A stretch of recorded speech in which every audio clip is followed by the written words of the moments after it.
नमस्कार, स्वागत है आपका प्रेरणा क्लासेस में। हम सोनू कुमार स्वागत करते हैं आपको। आज हम लोग पढ़ते हैं चैप्टर 4। क्या पढ़ना है? क्लास 10th का चैप्टर 4 है द्विघात समीकरण। द्विघात समीकरण है क्या है? लाल कलम।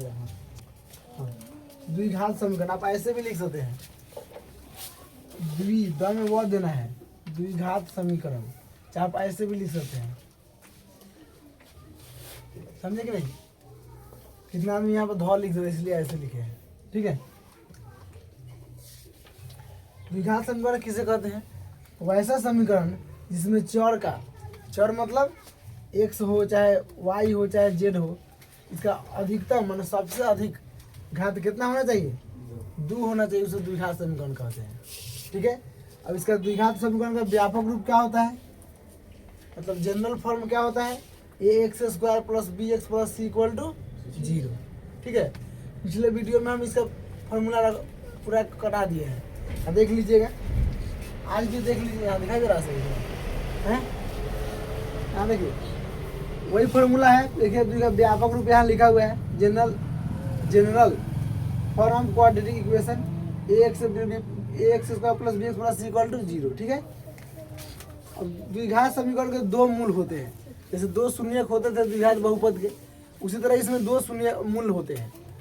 उसमें शून्यक होते थे, इसमें मूल होते हैं। यदि अल्फा और बीटा द्विघात समीकरण ax² + bx + c = 0 के क्या हो, यहाँ पे मूल लिखना है, शून्यक नहीं लिखना है। मूल हो तो मूलों का योगफल अल्फा प्लस बीटा क्या होता है? -b/a होता है। मूलों का गुणनफल क्या लिखा हुआ है? गुणनफल c/a होता है। द्विघात समीकरण के मूल ज्ञात करना, अगर द्विघात समीकरण मूल ज्ञात करना होगा तो उसके लिए द्विघाती सूत्र है। क्या सूत्र है? मूल बराबर -b ± √bx² - 4ac/2a। अब इसे द्विघाती सूत्र, इसको क्या बोलते हैं? द्विघाती सूत्र, क्वाड्रेटिक फॉर्मूला कहते हैं। इस फॉर्मूला को क्या कहते हैं हम लोग?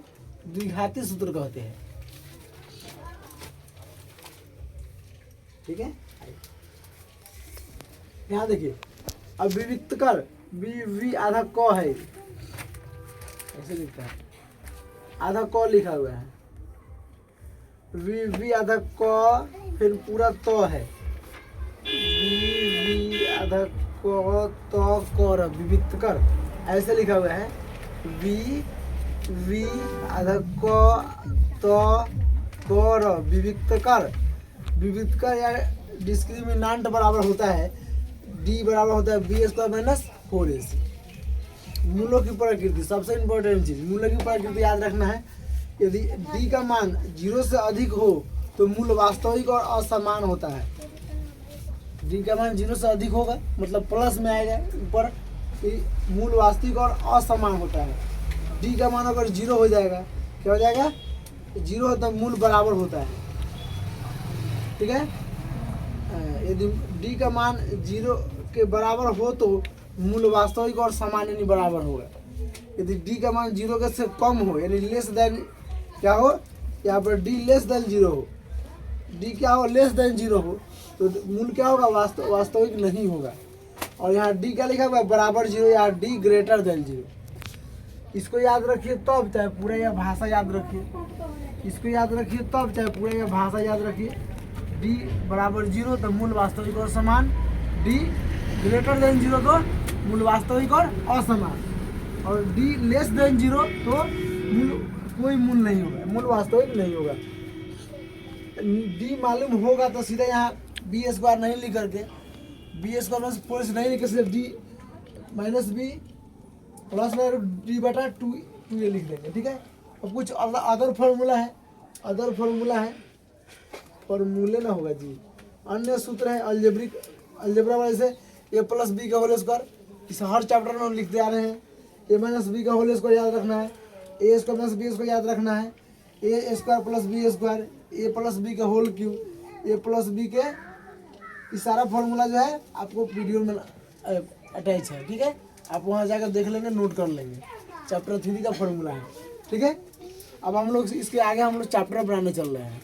चैप्टर में आता है प्रश्नावली 4.1 है।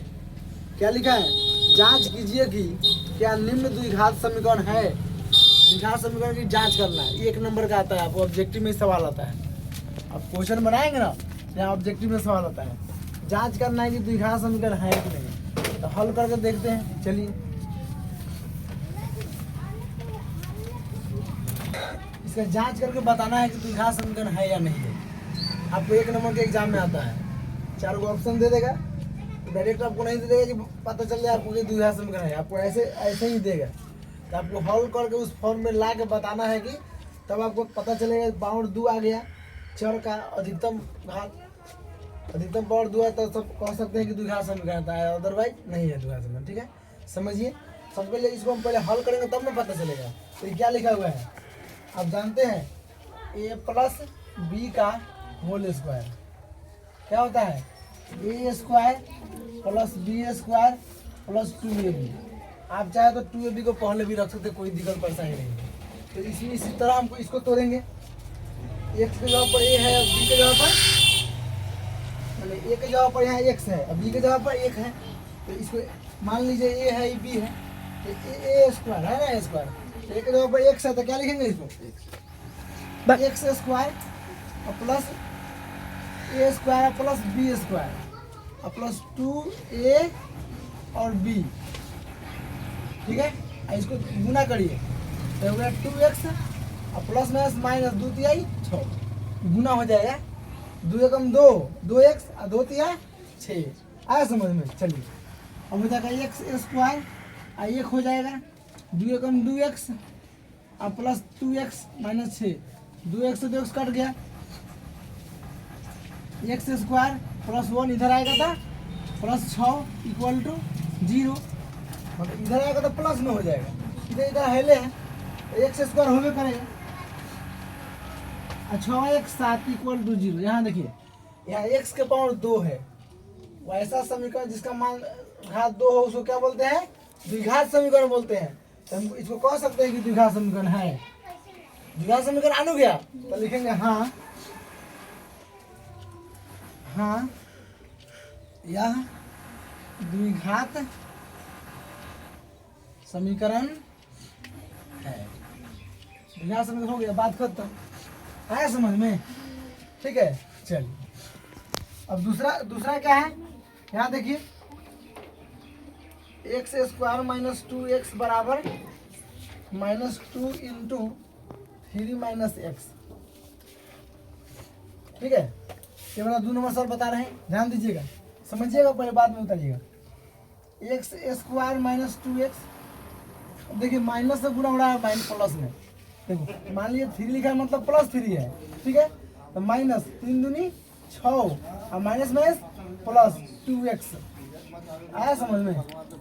अब एक्स स्क्वायर है, इधर माइनस 2x है, इधर आएगा तो ये भी माइनस 2x हो जाएगा है, और इधर लाएंगे तो प्लस 6 हो जाएगा इक्वल टू 0, और इधर से उठा कर सारा इधर कर दिए तो उधर 0 बच गया। ठीक है, आइए, एक्स स्क्वायर माइनस माइनस जोड़ देंगे, चिन्ह माइनस से लिखेंगे, माइनस 4x यह जुट जाएगा और प्लस 6 इक्वल टू, यहाँ इसका पावर 2 आ गया, ये भी तो द्विघात समीकरण आ गया। तो लिखेंगे हाँ यह द्विघात समीकरण है, ये भी द्विघात समीकरण आ गया। अब तीसरा देखते हैं, क्या लिखा हुआ है, x माइनस 2 यही है इंटू एक्स प्लस 1 बराबर x minus 1 into x plus 3।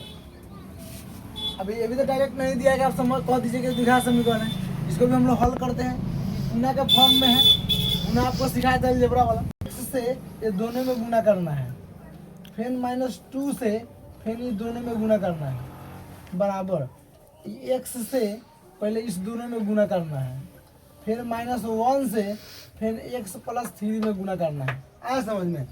ऐसा गुना सिखाए थे आपको, याद कीजिए, x गुना x, एक्स स्क्वायर, x गुना x, 2x नहीं, जोड़ नहीं रहे हैं, गुना कर रहे हैं, अलजेब्रा गुना सिखाए थे। जैसे a Guna a square, b Guna b square सिखाए थे।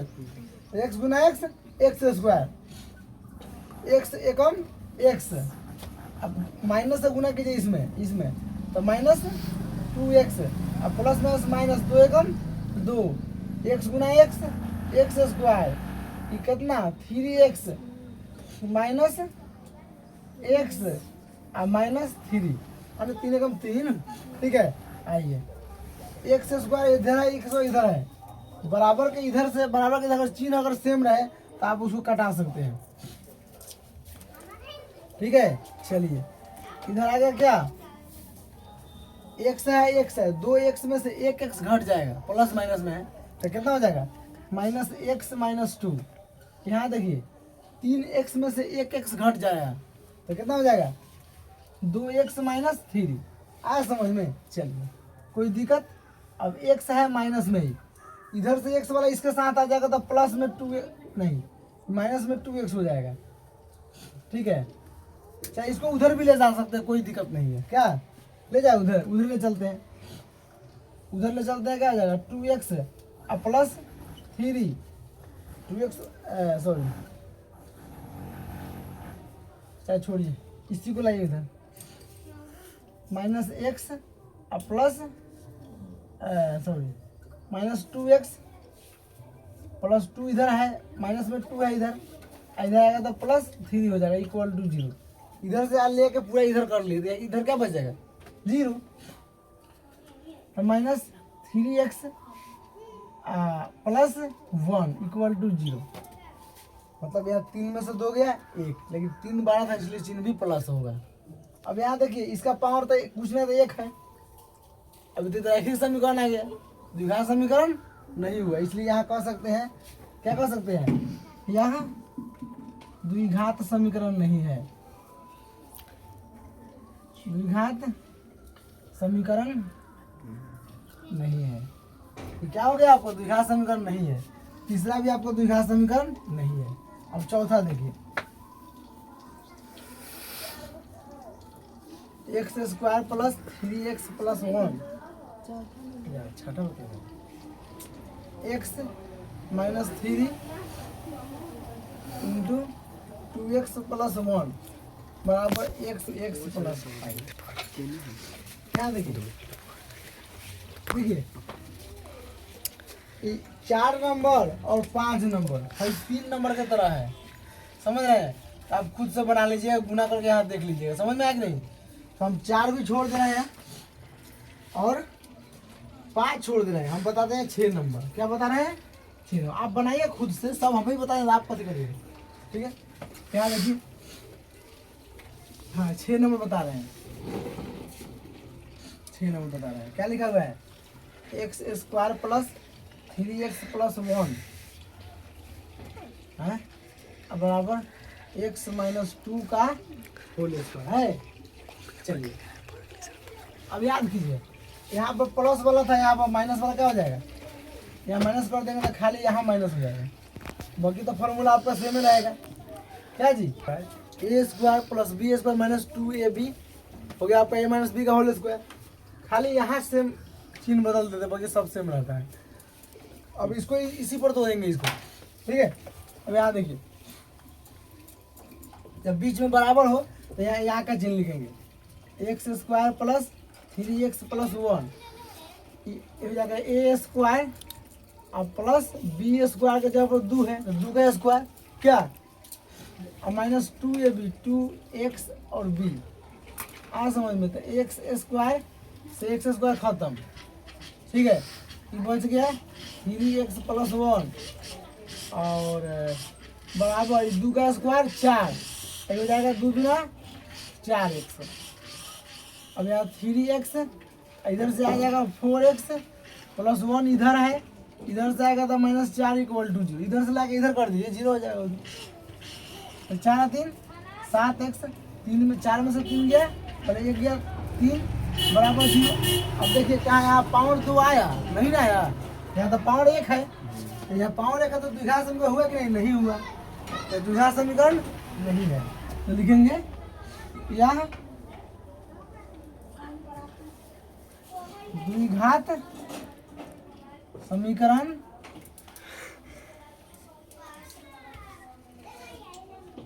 नहीं है। ये द्विघात समीकरण नहीं है। छठा बन गया आपका 7 नंबर। देखिए 7 नंबर सवाल, x प्लस 2 का होल स्क्वायर बराबर 2x into x square minus 1। इसको क्या करना है, बताना है कि द्विघात समीकरण है या नहीं है। तो सबसे पहले इसको हल करेंगे तब ना पता चलेगा भाई। यहाँ तो a प्लस बी का होल क्यों लगा हुआ है, आपको फॉर्मूला याद कराए थे। a प्लस बी का होल क्यू बराबर a cube plus b cube plus 3ab into a plus B.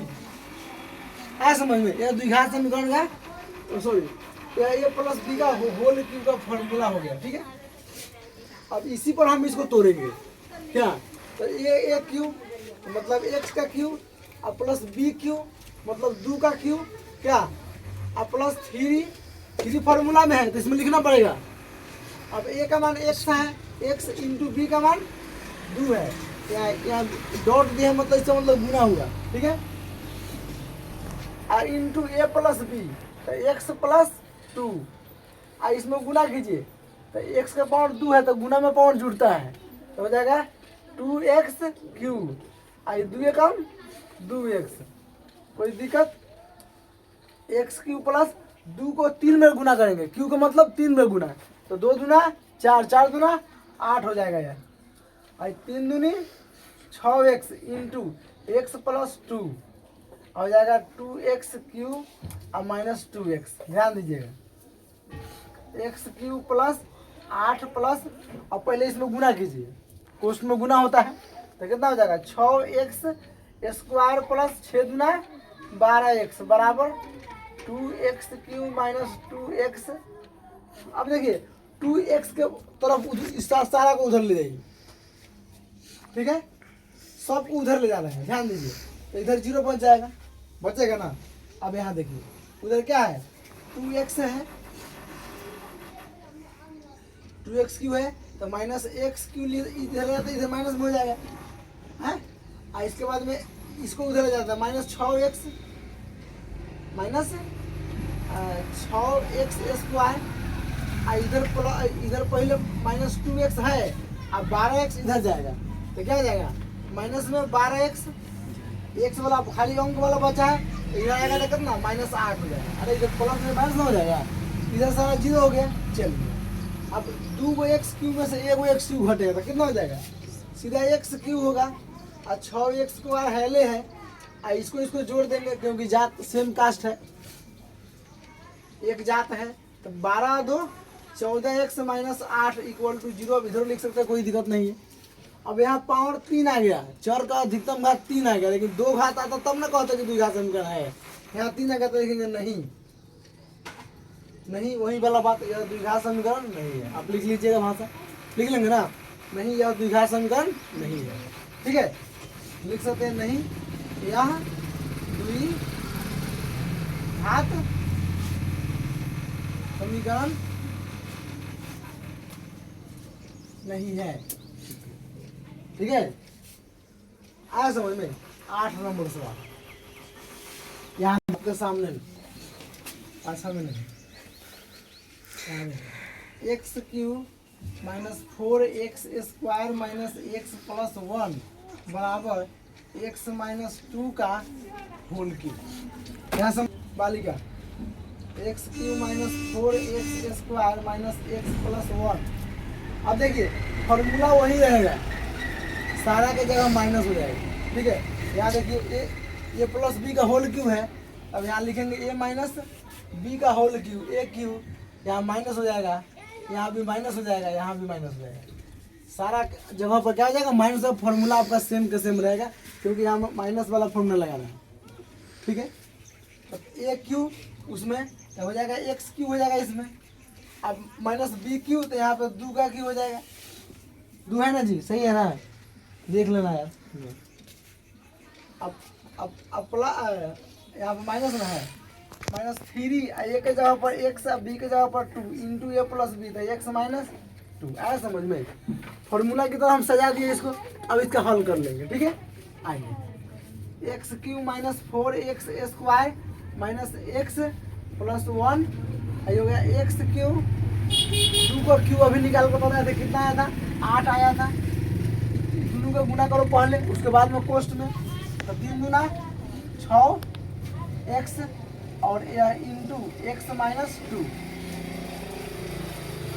अब देखो x क्यू इधर x क्यू इधर, ये दोनों कट जाएगा। चिन्ह बराबर होना चाहिए, बराबर के इधर से बराबर इधर कटा सकते हैं, ठीक है। अब इधर क्या बच गया, 4x स्क्वायर है, क्या आई 4x square minus x plus 1 बराबर -8। गुना कीजिए इसमें, तो -6x स्क्वायर और 6 गुना 12x। कोई दिक्कत नहीं ना है। अब इसको इस सारा को ले आइए, तो -4x स्क्वायर, इधर आएगा तो प्लस में 6x स्क्वायर, इन्हें पहले x है, इन्हें ले आएंगे तो -12x। इसको इधर ले आएंगे, प्लस इन्हें 1 है पहले से, 8 इधर आएगा तो प्लस में 8 इक्वल टू 0। इधर है तो वो अपना वही चिन्ह रहेगा, इधर पर इधर लाएंगे तो चिन्ह से चेंज कर जाएगा, ठीक है। आइए अब 6x स्क्वायर में से 4x स्क्वायर घट जाएगा, 4x स्क्वायर घट जाएगा, कितना हो जाएगा है 2x स्क्वायर। प्लस में कि माइनस में, क्योंकि 12 है प्लस वाला, इसलिए प्लस में आंसर रहेगा, ठीक है। अब देखिए 12 और 1 कितना हो जाएगा 13x, 3 12 माइनस में जोड़ देंगे, 8 1 9 इक्वल टू 0। चर का अधिकतम घात कितना आ गया 2 आ गया। तो यहाँ लिखेंगे क्या लिखेंगे, यह द्विघात समीकरण है। हाँ, यह द्विघात समीकरण है, द्विघात समीकरण है। आगे देखिए, अब कुछ लैंग्वेज वाला सवाल है, यहाँ समझिएगा बहुत अच्छी। निम्न स्थितियों को, अब इसमें से खत्म हो गया, निम्न स्थितियों को द्विघात समीकरणों के रूप में व्यक्त करना है, मतलब द्विघात समीकरण बना देना है, इसको हल नहीं करना है। कोई दिक्कत, यहाँ देखिए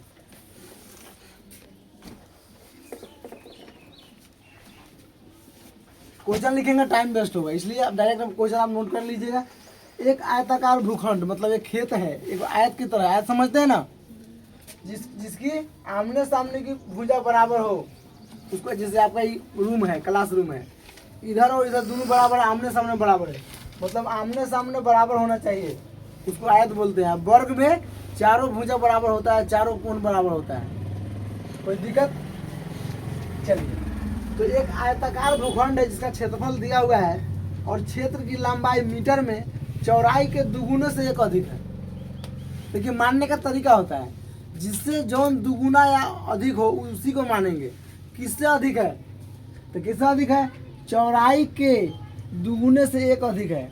लंबाई जो है चौड़ाई के दुगुने से एक अधिक, पहले चौड़ाई मानेंगे। किससे है, चौड़ाई के दुगुने से एक अधिक है, तो पहले चौड़ाई मानेंगे। तो मानेंगे, माना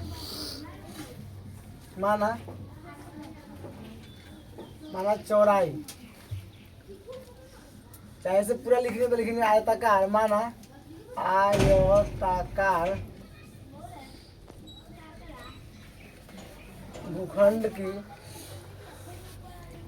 भूखंड की चौड़ाई बराबर x metre, m for metre. अब फिर लिखेंगे, अब फिर उसी तरह लिखेंगे चौड़ाई, क्या लिखेंगे, वही ऊपर वाला बात, चौड़ाई बराबर कितना हो जाएगा, अच्छा सॉरी लंबाई, चौड़ाई लिखिए उस पर लंबाई, ठीक है। अब देखिएगा ना, लंबाई जो है, लंबाई चौड़ाई के दुगुने, तो चौड़ाई कितना x है, इसको 2 गुना से एक अधिक है, तो एक यहाँ जोड़ देंगे, अधिक हो तो जोड़ देंगे, कम होगा तो घटा देंगे, ठीक है। और इसका क्षेत्रफल दिया हुआ है, कितना है,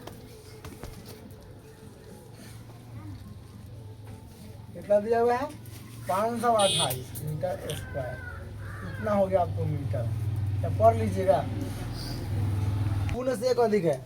तो अब देखिए, आप जानते हैं, अब यहाँ लिखेंगे प्रश्न से, क्या लिखेंगे, प्रश्न से। आयत का क्षेत्रफल क्या होता है, लंबाई गुने चौड़ाई। लंबाई कितना है 2x + 1 और चौड़ाई कितना है x बराबर क्षेत्रफल। आप लंबाई, या फिर से लिख देते हैं, लंबाई गुने चौड़ाई होता है। लंबाई गुने चौड़ाई बराबर इसी को बोलते हैं हम लोग क्षेत्रफल। किसका क्षेत्रफल होता है? तो आयत का क्षेत्रफल होता है लंबाई गुने चौड़ाई। अब लंबाई आपको पता है कितना है, 2x + 1 इंटू चौड़ाई कितना है, चौड़ाई x है, क्षेत्रफल कितना है 528। अब पहले इसको हल कीजिए, तो गुना करेंगे तो 2x² और प्लस x, अब बराबर उधर है प्लस में, इधर आएगा था माइनस में 528। हमको क्वेश्चन में कह रहा है = 0, इधर से लाके इधर कर, इधर 0 बच गया। हमको कहा है कि सिर्फ समीकरण बनाना है। देखिए आपको सवाल में यहाँ दिया हुआ है, समीकरण के रूप में व्यक्त कीजिए, इसको आपको हल नहीं करना है, इतना ही हम छोड़ देंगे। ठीक है, आइए नेक्स्ट अगला गाना। दो क्रमागत धनात्मक पूर्णांकों का गुणनफल 306 है। इसमें कुछ नहीं दिया हुआ है, हमें पूर्णांक को ज्ञात करना है। धनात्मक मतलब प्लस वाला, ऋणात्मक मतलब माइनस वाला। धनात्मक मतलब प्लस वाला, ऋणात्मक मतलब, पूर्णांक का मतलब समझाए थे, प्लस और माइनस अंक के साथ 0 को भी शामिल कर लिया जाता है पूर्णांक में, सारा हम लिखा दिए थे परिभाषा। ठीक है, तो माना कि क्या करा, दो क्रमागत, माना कि पहला क्रमागत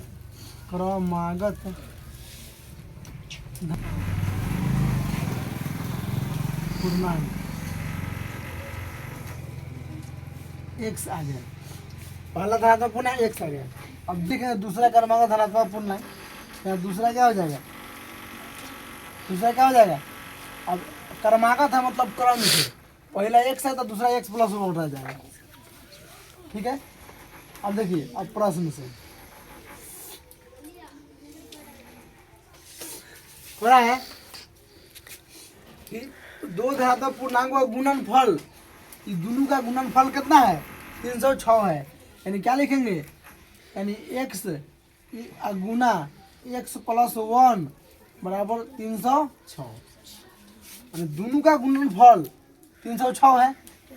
चलिए अब यहाँ गुना कर लीजिएगा, क्या हो जाएगा, x गुना x² और प्लस x, अब इधर आ जाएगा तो क्या आ जाएगा, माइनस हो जाएगा 306, क्या 306 ना है, 360 है, = 0। ठीक है, 360 है। अब समीकरण आ गया, हमको समीकरण ना बनाना है, हल थोड़ी करना है। क्वेश्चन खत्म। 3 नंबर। ठीक है, रोहन की माँ उससे 26 वर्ष बड़ी है। इस साल सवाल पूछा हुआ है, शायद देख लीजिएगा, इस साल पूछा हुआ है। रोहन की माँ उससे 26 वर्ष बड़ी है, उसकी आयु का गुणनफल अब से 3 वर्ष पश्चात 360 हो जाएगा।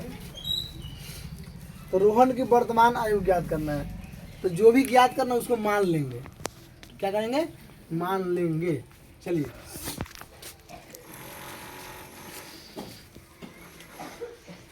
माना कि रोहन की आयु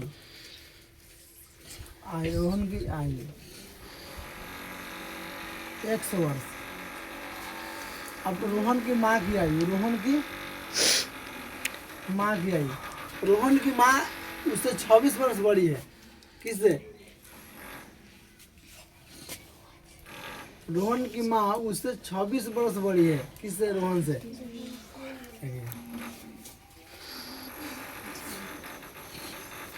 तो अब हो जाएगा 26 माइनस 1 से, बड़ी है ना। एक मिनट रुकिएगा। रोहन की माँ उससे 26 वर्ष बड़ी है। रोहन की माँ उससे मैंने किससे? रोहन से 26 वर्ष बड़ी है। तो रोहन अगर 1 साल के है, रोहन अभी कै साल के है? रोहन 1 साल के है, इसकी माँ 26 वर्ष बड़ी, तो 1 इसमें जोड़ेंगे। क्या करेंगे? 1 में 26 जोड़ेंगे। यहाँ समझिए, पहले सब कुछ किताब में है। ठीक है, अब प्रश्न से नहीं क्या कर रहा है। हाँ, अब यहाँ देखिए, इसमें आगे और कुछ है। उसकी आयु का गुणनफल अब से 3 वर्ष पश्चात 360 हो जाएंगे। तो अब लिखिए, यहाँ लिखेंगे फिर 3 वर्ष पश्चात रोहन की आयु, रोहन की आयु, उम्र, आयु माने उम्र, एज। अभी रोहन 1 साल के हैं तो 3 वर्ष पश्चात माने होता है बाद, तो 3 वर्ष बाद कितना हो जाएगा, 1 में 3 जोड़ देंगे, क्या जी, इतना ना होगा। 3 वर्ष पश्चात, और माँ की आयु, माँ की आयु, अभी माँ उसका x + 26 वर्ष का है, तो 3 वर्ष बाद में क्या हो जाएगी, x + 26, फिर 3 इसमें जुड़ जाएगा, है तो x + 26 और 3 29 वर्ष हो जाएगी, क्या जी, होगा ना, इतना वर्ष हो जाएगा, वर्ष लगा लीजिएगा क्या। अब प्रश्न से, अब आइए प्रश्न से क्या कह रहा है, कह रहा है प्रश्न, उसकी आयु का गुणनफल अब से 3 वर्ष पश्चात 360 हो जाएगी, मैंने उसकी आयु का, किसकी आयु का, रोहन और उसकी माँ के आयु का गुणनफल 3 वर्ष बाद में कितना हो जाएगा, 360 हो जाएगा। तो यहाँ लिखिए 3 वर्ष बाद में कितना आयु है, x + 3 इंटू कितना, x + 29 बराबर 360। दोनों का आयु का गुणनफल मतलब गुना कीजिएगा तो 360 आना चाहिए, यही आपको सवाल में कह रहा है। अब इसको हल कीजिए, गुना करना तो ऐसे करता है आपको, पहले x से क्या करेंगे, x + 29 में गुना करेंगे, फिर +3 से x + 29 में गुना करेंगे इक्वल टू 360। तो x गुना x, x square 29x, 3x 29 या 87, यहाँ प्लस होगा, क्या 360 है, अब 29 या 87 होता है क्या, चलिए इक्वल टू 360, x स्क्वायर 29 और 3 32x, 87 माइनस 306 इक्वल टू 0। अरे पढ़ा जाएगा 9 जी, हाँ जी। अरे x वाला को जोड़ दिए, 29 दिन 32। अब यहाँ पर देखिए x स्क्वायर प्लस 32x, अब इसमें से घट जाएगा, तो 12 में से घटता है और 12 का ही चिन्ह लिखा जाता है, तो 10 में से 7 गया 3। अब ये ना कहिएगा सर दाहिने में से क्या घट रहा है, बाएं में से लोग घटाता है, 12 किधर है उसमें से घटा लेना, उसी का चिन्ह लिख देना है। क्या हो गया, 3 हो गया, ये बच गया 5 हो गया, तो 15 में से 8 गया 7 हो जाएगा, ये बच गया 2 इक्वल टू 0। हमको समीकरण ही बनाना है, इसको हल नहीं करना है समझ में। इसमें सवाल बच गया है, आप लोग नोट कीजिए, उसके बाद हम बताते हैं।